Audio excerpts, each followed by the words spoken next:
Donc, le 16 mars dernier, lors du gala Éco-Corridor Laurentien, le canton de Gore a gagné le prix de sensibilisation et d'éducation. On est donc aujourd'hui avec Madame Mélandry pour parler du projet en fait qui a gagné ce prix. Mais pourrais-tu me parler un petit peu de ce prix que vous avez gagné? Oui, donc en fait, c'est un prix pour la sensibilisation et l'éducation, donc pour les pour la protection des milieux naturels. Donc, c'est un projet qu'on a élaboré pour notre parc régional du parc Viti. C'est un projet qui est vraiment pour transmettre le plus possible des connaissances, de la vulgarisation scientifique sur les milieux naturels. Donc, c'est un projet, c'est de l'affichage, affichage éducatif, ludique, information, sensibilisation sur la faune et la flore. C'est un projet qui est en cours, donc si tout va bien, donc là, je suis en train d'élaborer l'affichage, donc donc la revue littérature, la mise en place de toute l'information, la création des affiches, donc c'est ça que je suis en train de faire présentement. Si tout va bien, on va partir en impression cet été, puis on devrait installer à la fin de l'été, puis faire vraiment une genre d'inauguration dans les sentiers de ce projet-là, étant donné qu'on veut vraiment qu'il y ait une portion plus pour tous. Donc, dans les sentiers peut-être qui vont un peu plus loin. Puis, on a des sentiers qui sont vraiment donc la familiale, qui sont des petits sentiers un peu plus accessibles pour tous les âges.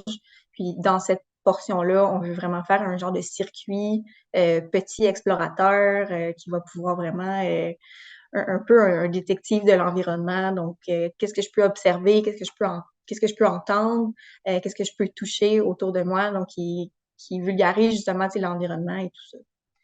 Ça risque d'être un petit peu, ça risque d'être le fun. Donc, quand est-ce que vous avez lancé ce projet, puis qu'est-ce qui vous a inspiré à lancer le projet? Ben en fait, depuis qu'on a créé le parc, c'était vraiment un projet que je voulais faire, étant donné que je suis scientifique de formation. Pour moi, c'était vraiment important de faire de la vulgarisation puis de la sensibilisation. Puis j'aime beaucoup travailler aussi plus avec les communications scientifiques. Lorsqu'on a ouvert le parc, donc il a ouvert officiellement euh, en juillet 2021. Et puis à ce moment-là, on s'est dit, OK, ça serait cool de faire un projet vraiment pour installer dans les sentiers, pour que les gens ils puissent comprendre un petit peu plus c'est quoi la vocation du parc, puis d'en apprendre un peu plus sur l'environnement aussi, parce que c'est vraiment un très grand parc, là. C'est un énorme territoire qui est ultra diversifié.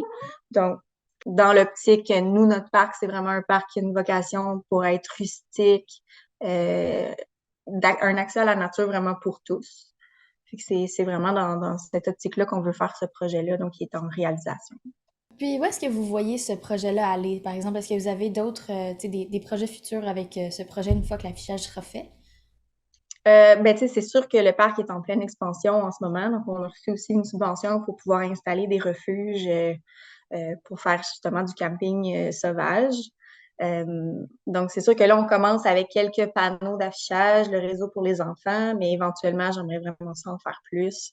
Peut-être même des activités avec, tu sais, on a un CPE à Gore, peut-être les écoles de la chute, peut-être même on a la chance d'avoir le collège Vanier qui est sur le territoire de Gore, donc peut-être eux pourraient venir faire des ateliers, justement, des randonnées éducatives, euh, juste pour rendre accessible l'information à tous les âges, étant donné que c'est ultra important justement d'éduquer la nouvelle génération. Je pense qu'ils sont assez, euh, ils sont vraiment axés sur la protection, la conservation de leur environnement, mais des fois c'est bon pour les gens plus nos parents, nos grands-parents qui n'ont pas été élevés avec dans le fond cet enjeu-là, puis qui peuvent aller justement chercher de l'information facile en profitant du plein air, puis en apprenant aussi.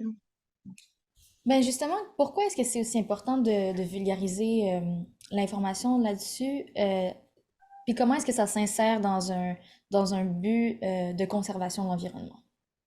En fait, c'est vraiment, pour nous, c'est super important de vulgariser puis de transmettre ces connaissances-là, justement parce que c'est pas tout le monde qui a eu la même formation, la même éducation. Tout le monde vient pas des mêmes milieux. À Gore, on a une population, on est aussi, il y a une grosse population qui est anglophone. Donc, tu sais, le projet est bilingue, là, ça, c'est certain. Euh, mais tu sais, on veut aussi transmettre de l'information qui n'est pas nécessairement celle qu'on retrouve toujours. T'sais, dans les parcs nationaux, mettons, il y en a beaucoup, c'est le castor, l'orignal. C'est surtout les grands mammifères, plus des sujets qu'on a déjà vus.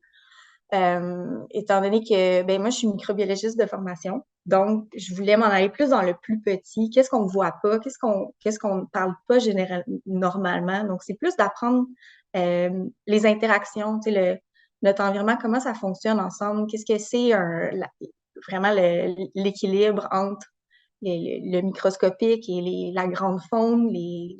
C'est plus de voir ces interactions-là, donc d'apprendre des choses différentes qu'on n'a peut-être jamais entendu parler, mais finalement, on se rend compte que tout fonctionne ensemble. Puis c'est pas juste... c'est aussi d'être un peu plus conscient de pourquoi je fais ça, pourquoi je veux protéger l'environnement, qu'est-ce que ça donne que moi, dans le fond, je- j'apporte mon sac à l'épicerie. Tu sais. Pourquoi est-ce que je devrais faire un effort? Ben, c'est vraiment de voir que tout est en équilibre, que si je protège une petite portion, peut-être que je vais avoir un impact sur une plus grande superficie, sur peut-être une population plus grande. C'est des fois des petites choses, on est capable de faire bouger des grandes choses finalement. Fait que c'est vraiment de transmettre ces connaissances-là, puis de dire aux gens, tu sais, de faire sa petite part, ben ça vaut vraiment la peine.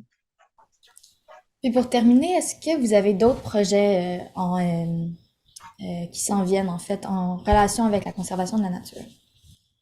En fait, présentement, on se concentre vraiment sur l'affichage éducatif du parc Viti. On va préparer aussi des randonnées éducatives, donc pour tous. Avec l'été qui s'en vient, il y a beaucoup d'événements qu'on fait à la ville. Donc, on a la journée de l'environnement. On va avoir l'ouverture de notre jardin communautaire, qui est toujours une grande réussite aussi.